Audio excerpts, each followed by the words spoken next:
जिसाया 41:10 रे कौन लिखाई भय कर नहीं निराश हुओ नहीं तापरे आम्भे तुमको कौन करिबा सबल माने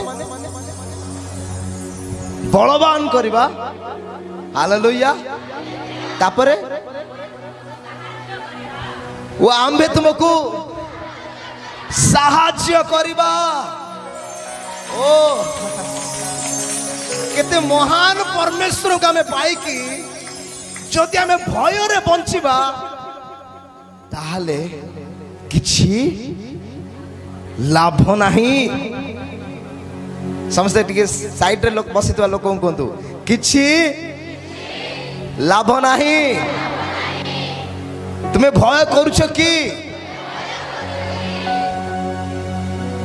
के जन भय कर आज्ञा मोर कैरियर कौन हम मु एग्जाम देछि रिजल्ट आसीबो कि नहीं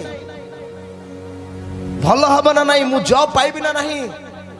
मोर बाहागर हम ना नहीं मु खाइबा को पाइबी कि नहीं शैतान सबु भितर गोटे भय को लुचेक रखी अछि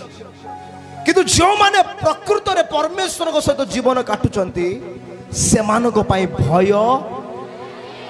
नहीं मोर प्रिय मान जीरो प्रभु कहले भय कर नहीं आम्भे तुम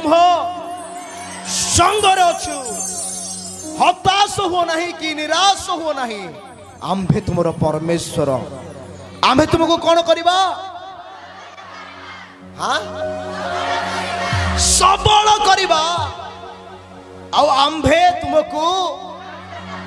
साहाଯ୍ୟ करिबा।